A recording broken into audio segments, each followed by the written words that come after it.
We'll start. The next, Muladhara Chakra, the root center. This is the energy of pure greed. I can say pure expression.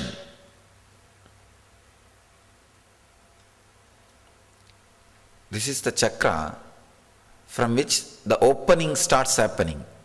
See, when you wake up from the dream, when the energy gets centered in Muladhara Chakra. Whenever the energy gets centered in Muladhara Chakra, you wake up. If all your energy gets centered, see, one or two thoughts, if it turns and touches the Muladhara, you wake up from ordinary dream. Your whole awareness, if it turns and touches the Muladhara, you wake up from this dream. You can see that is why whenever you have a very fantasy dream, you will wake up. You think, oh God, such a wonderful dream. Any fantasy dream, you will just wake up. Because the energy has turned and touched the Muladhara Chakra. Same way, you can see in your life, whenever you feel, oh God, this is an ecstasy, too much, something amazing. Those moments, you will see, you will have a clarity, it is not going to be permanent. It is not that only that moment, you are realizing for those few moments, everything is dream. How many of you in the peak ecstasy felt that this is not going to remain last long? Understand, this is the truth. Whenever your awareness, your energy turns and touches the Muladhara, you will have the experience, whatever you are in is a dream. Whatever you are in is a dream. Master is the ultimate fantasy. All your fantasy, the fulfillment of all your fantasy is a master. Or he is the ultimate nightmare. I can describe in both ways. Whether as a nightmare or as a fantasy, he will wake you up. If you feel I am a fantasy, the path for you is a devotion. Through devotion, you will be liberated. If you feel I am a nightmare, the path for you is a vairagya. Vairagya is the path. Vairagya means the non-attachment. Through that you will be liberated. This is the way you can choose whether to follow the path of devotion or to follow the path of the renunciation. You can choose. Understand, whether it is a deep greed or a deep fear, you will have the clarity that this is not true. You will be awakened. There is an automatic awakening system in you. Just like if the pain is too much, automatically you will fall into coma. You don't have to do anything. If the pain is unbearable, you will just fall into coma. The automatic system is there. Same way, if the suffering or if the conflict with you and what you have created, if it is too much, you will be awakened. This is the science of awakening. Whenever the conflict between you and what you have created is too much, you will be awakened. Whether it is through fantasy or through fear. Whether it is through greed or through fear. The night, you can see in the dream, whether it is fantasy dream or a nightmare, you will wake up. When that conflict is too much, when the give and take is too much with you and what you expressed. The nighttime dream is what is you have expressed. Whenever the conflict is too much, you will wake up. Same way, even in this world, whenever you think it is too much of ecstasy, it is too much, unimaginable, if the pure greed energy is expressing, suddenly you will have a glimpse, oh God, it's not going to stand. It's not going to last long. Not only that experience or that situation or that moment, you will see the whole thing with which you are having that fantasy feeling, the fantastic feeling is not going to stand. It's like a spider. How the spider expresses its own web from itself. It expresses its own web. Same way, this is the web created by you. It is from your very mind stuff. This web is created. When you have too much of fear or too much of greed, you break it. When you can't handle the conflict, when you can't handle the play anymore. See, you did this whole thing playfully. You ask, what is this, Swamiji? What are you talking? I am telling you the truth. How playfully you create a dream and enter into it. With that same playful mood only you create this web, the cosmos, and relax into it. When it is too much, you are not able to handle this play anymore, you wake up. When we experience pure greed, you can wake up. See, in the last session, I tried to give you the glimpse of pure energy, pure fear. The pure fear. Same way, this session, this technique will give you the glimpse of pure greed by awakening the Muladhara Chakra. A different technique. This will give you the glimpse of pure greed. When the pure greed happens also, your consciousness level will raise. And you will start seeing it's all just layer. Please understand, again I am going back to the first chakra, Agnya Chakra. Seeing through the eyes. When the energy is more centered on the scene will overrule you. It will command you. When the energy is more on the seer can change it, change the scene. When the energy is more on the object of the greed, that will disturb your life. When the energy is more on the pure greed energy, pure greed, you will wake up. You will not be touched anymore by it. So now, all we need to do is enter into the process of awakening the pure greed, means Muladhara Chakra. Pure energy, lust energy of Muladhara Chakra. I wanted to make one more statement. There is a question from Guru Prem. Yesterday, I was just going through these questions. He asked, if the Vairagya is deep boredom, is Viagra the excitement? I want you to know, I just wanted to pass an idea. Actually, this is directly related to this Muladhara Chakra. You have certain amount of biomemory in you. Biomemory of lust, or fear, or greed, with which you made your body. See, when you make your body, 30% lust, 40% fear, and 20% worry. Something like this, you accumulate you make the karmas, and out of that, you make the body. So if your body is prepared with a particular amount of lust, that is your biomemory, prarabdha, we call it prarabdha. In English, I want to use the word biomemory. With that particular amount of lust, if you have made your body, that is your lust. How much your body expresses, acts for that biomemory is your lust. But through pornography or through some way, if you start comparing with somebody else's lust with you, you will always have a problem. I am not up to that mark, or I am little more than that. When you start comparing, you have corrupted the lust. And please understand, any medicine or external help you add to improve your lust action is going to dangerously disturb your consciousness.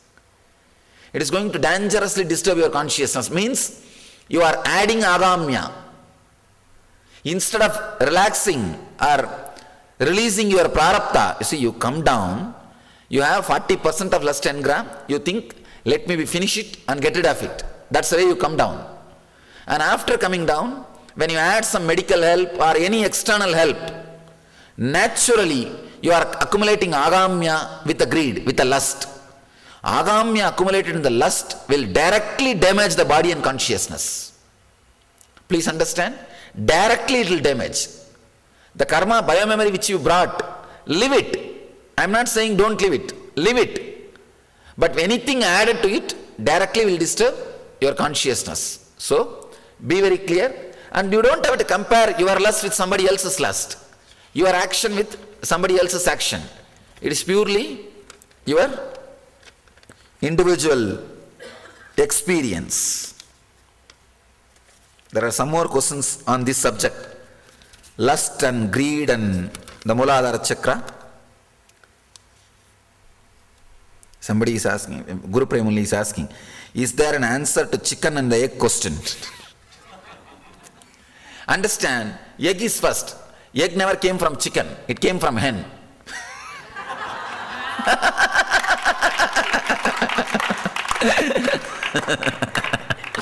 I answered.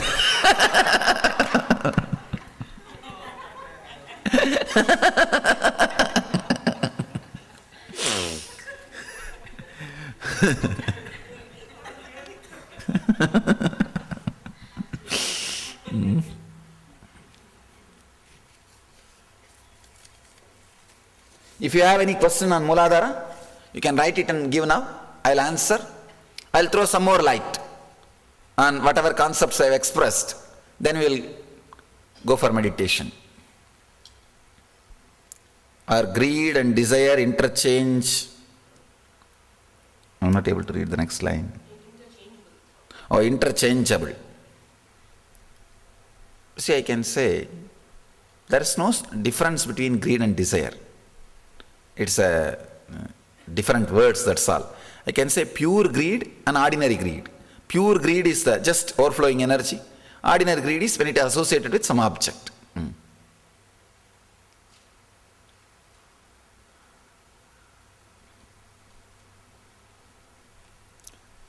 All I am trying to do in these 2 days is trying to give you the deep ecstasy or the experience without objects, so that you are liberated from objects. I am not saying don't live with the objects. When you go back, you can live with the objects. You can live with things, but have the freedom. See, having the freedom from objects and persons is the ultimate freedom. You should live it to understand. Should live it to understand. I feel so poor, so sympathy towards the people who are caught with the objects and persons. I feel, oh God, he is in mess. It's an amazing liberation. You should see how the life is. It's like if you are a billionaire and see a poor guy in a slum or in a small village, how you feel bad. Same way only I feel when I see people who are caught in the objects or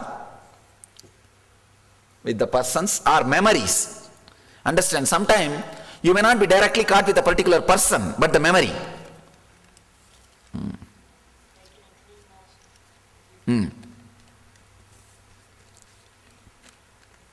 Only one person's memory liberates you. That's enlightened person's memory.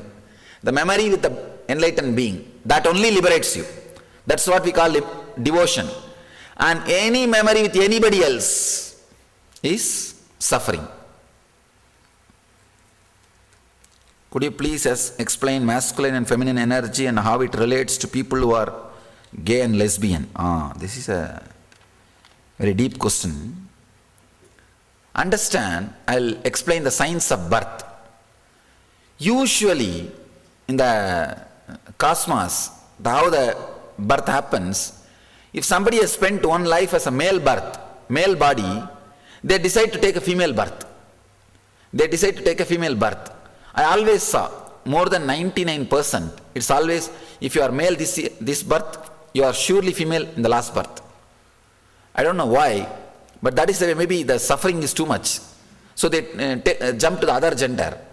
If they just jump to the other gender, but the taste for the other experience, for example, last Janma somebody was male, this Janma they take the female body, but the taste for the female body is too much in that person, he comes with the female body and the taste for the female body. He comes with the male body and the taste for the male body. That is where this problem starts. These gay and lesbian relationships are the gay and lesbian beings. Another one thing is there, in Tantra we explain, anybody who is growing has to go through different layers. Between 0 to 7, the child will be enjoying its own body. It will be just enjoying its own body. And between 7 and 14, the child will enjoy its gender's body. It will enjoy friendliness, understand? Not sex, not lust, friendliness. So the male child will enjoy the male body. The female child will enjoy the female body. Then after 14, the opposite gender, lust starts. First, enjoying its own presence, then enjoying the friendliness, then enjoying the physical sex. Body and mind, this is the way it gets matured. And according to Tantra, after 21, you are supposed to enjoy everything, what we call brahmacharya. See, 0 to 7, enjoying your own body. 7 to 14, enjoying the friendliness, the body of the same gender. 14 to 21, enjoying the opposite sex. After 21, enjoying the whole world. This is the way Tantra wants human beings to flower.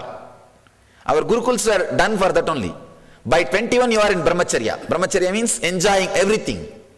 You just connect with the moon, you just connect with the sun, you just connect with the whole thing, and you are in ecstasy. Nothing else is required. You are in ecstasy with everything. This is the way the growth is supposed to happen. I can say, human beings who are not able to cross that 7 to 14, the mental age, they are also stuck in the gay space or lesbian space. Two kinds of people. People who are stuck between the 7 to 14, they can be healed, they can be helped, and they can be made to straight. But the people who came down with a different desire, they can't be healed. They have to live their freedom, or they have to live that kind of same lifestyle. No other way. Does enlightenment change the dynamic between husband and wife? No. It doesn't change the dynamic. I can say, when you are enlightened, you only share that energy with the other person. Other person is elevated, just like Ramakrishna and Sharada Devi. Just like Ramakrishna and Sharada Devi. One difficulty is there, if the other person is completely against, dead against, then nothing can be done. Guru Prem, you won't have that problem. I am answering the questioner. You won't have that problem. But if the person is completely opposite, then the problem is there. If that person is little sympathetic, you won't have a problem. Even little sympathetic towards, you won't have a problem. You will only share and inspire the other person and elevate. Why in the Hindu tradition and some other religions are women banned from temples praying, etc., when they are having their menstrual cycle? Oh God, this is a... Let me be very honest. I tried to consciously scan so much about this question. I am not able to find any justification. I am not able to find any justification. Usually I always support the Vedic tradition, Hindu tradition. I am not able to find any justification. So in all our temples I am allowing. In all our temples I am allowing. Women can come in all the days. They can come and pray. I am not able to find any justification. Maybe when they created that idea, at that time there might have been some reason. That is what I can tell. Now I don't find any justification or any reason. So in all our temples I am allowing. As far as I am concerned, you can do meditation or puja or anything. I have no problem. But in many traditional temples they don't allow. Maybe when the tradition was created, there would have been some reason. Are greed and desire interchangeable? I answered. I thought energy was supposed to travel up the spine and through the Sahasrara for enlightenment. I heard you say, when the energy turns down to Muladhara, we are awakened. Now I am confused about these points. When you heard that energy should travel to the top to get enlightened, that idea presented was totally different. Now when I say energy has to turn towards the Muladhara to get enlightened, you can say this is awareness, that is energy. Two different expression, same word is used. Whether this or that, you will become enlightened. Only in between it doesn't happen. If you are hanging around like a Trishangu Surga. What's the definition of lust? Is it purely sexual, or how do you compare lust with someone? What is the question? Who put the question?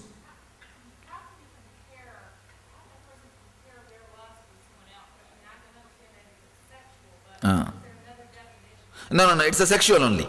When I use the word lust, I meant by sexual only. Do you mean sexual performance? That's what I meant, sexual performance. I did not mean anything else. Finally, what do you say? One should have lust or not? Oh God. I am not saying you should not have or should have. What prarabdha you brought, leave it. If you have, enjoy it. But don't try to enrich it, especially from external sources. Do not add something externally. It will terribly damage your system. It's because, see, if your body would have been prepared for 100 activity, in that 40% engram is lust, 30% is some other activity, 20% is some other activity. If you increase the lust activity from 40 to 80 by the external boosters, your body will not be able to handle other activities. Then you start creating all kinds of, especially the diseases like cancer, or self-torturing, just shrinking, just destroying the body starts happening through this kind of external supports.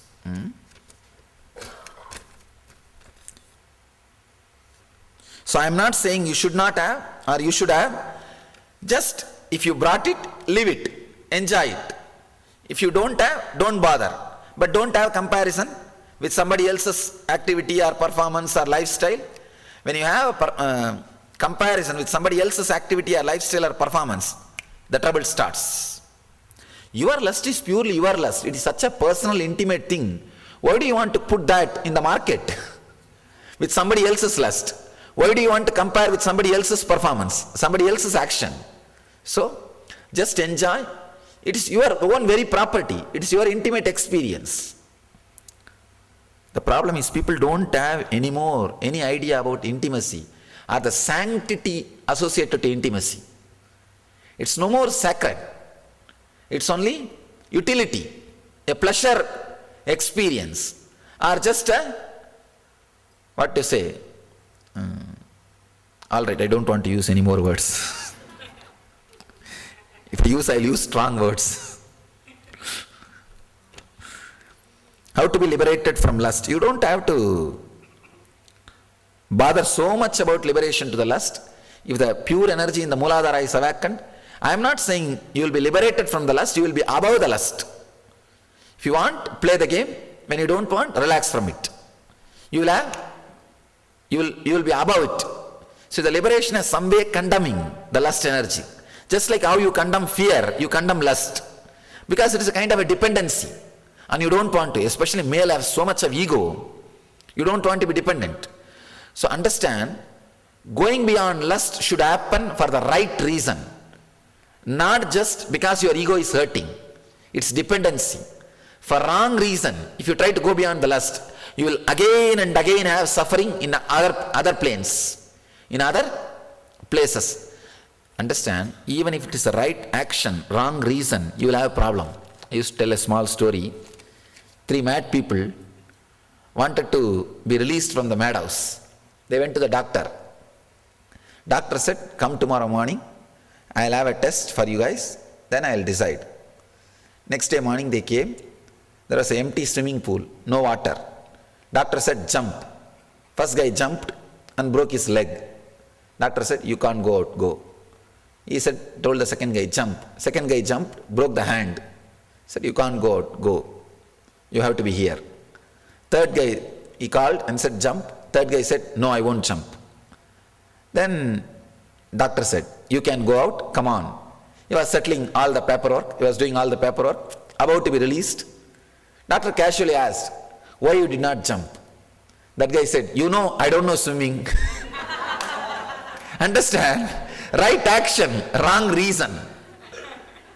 So, even for the wrong reason, you try to go beyond the lust, you will be in suffering. You will be creating a mess. So even don't entertain even the subtle hatred. Even subtle hatred against fear or lust, you will be caught in that. You will be just caught. It's like a Vali, understand? In Ramayana, you heard the story of Ramayana. Vali is a monkey who has a boon. Anybody who stands in front of him for fight, half of their energy will come to him. Your lust and fear is like a Vali. If you stand directly in front of it for fight, half of your energy will go there. Then naturally he is only going to win. Because he already has his energy and half of your energy, what will happen? So you are fighting a losing war. You are fighting losing war. So don't have even a subtle hatred. See, you hate because it is a dependency. That's where the problem starts. That's where the problem starts. So don't have hatred. It's like purifying the fear. Just like purifying the fear, purify the lust. Try to have a pure experience of pure greed without the object. Maybe these techniques will help you. That will leave you above, beyond lust. Is lust connected with aggression? I can say lust is nothing but an aggression. It is aggression. When it is not aggression anymore, it will become pure romance. Such a beautiful experience. Pure romance is like a flower. And lust is always an aggression. With pure romance, not even seeing is required. Not even seeing is required. Somebody complains about this Rasalila of Sri Krishna. He is a playboy. Krishna is having so many girlfriends. What is this? What is going on? He is worshipped as ideal. Understand, the whole thing, Rasalila, happened when Krishna was not even 10. By the time he is 10, he has already gone to, he has left for Mathura. Please understand, the whole thing happened below the age of 10. Then understand, it's a pure friendliness. It was not lust. It was pure friendliness. The whole thing was a pure romance. It was never lust. There's a big difference between these two. The Bhagavatam beautifully describes. How many of you read Bhagavatam? You should read. If you find time, you should read in your language. I can say, I have read thousands of mythological scriptures, mythological literature. Not only Hindu mythology, even the Jain mythology, Buddhist mythology, and some Christian literature, in Sufi literature. So many mythological literatures I have read, but nothing like Bhagavatam. It is just essence of pure romance, the pure energy. It is just nothing like Bhagavatam. Somebody asked me, my biographer asked me, Swamiji, how you want your biography to be presented? I told, if you can, read Bhagavatam and internalize. With that ecstasy, write me. That is the way I wanted to be presented. The best way, if you want to understand the pure expression of a enlightened being landing on the planet Earth and playing, Bhagavatam should be read. Bhagavatam beautifully describes this whole scene.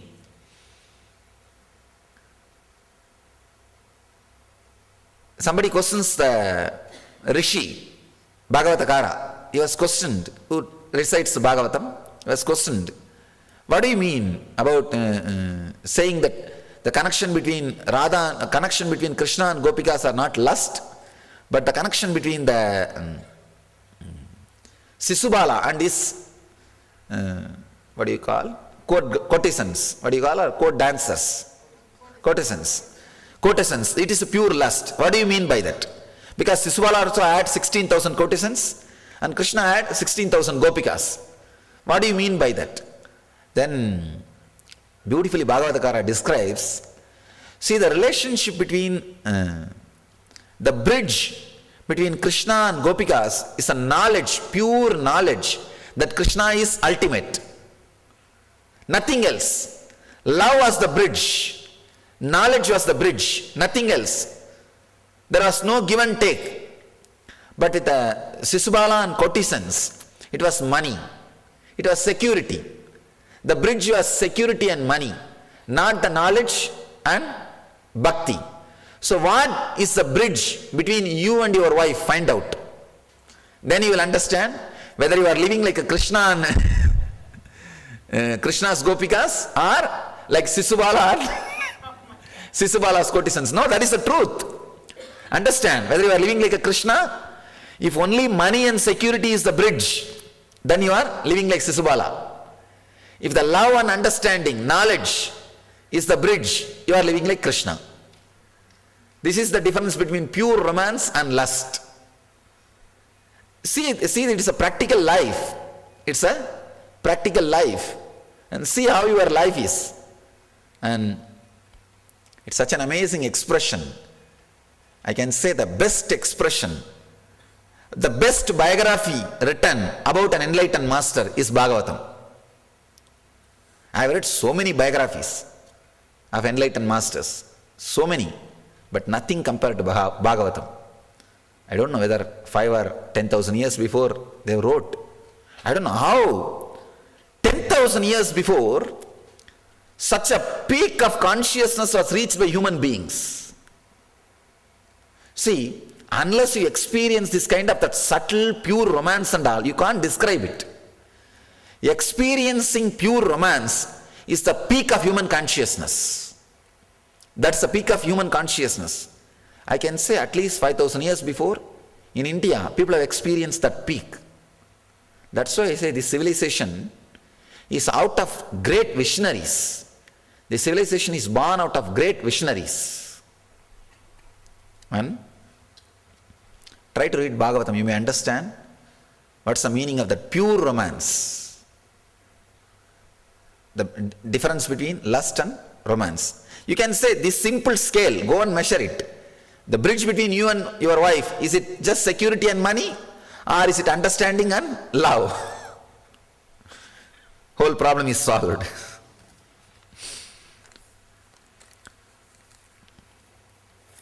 What to do when these things are at their peak? Am I right? I'm not.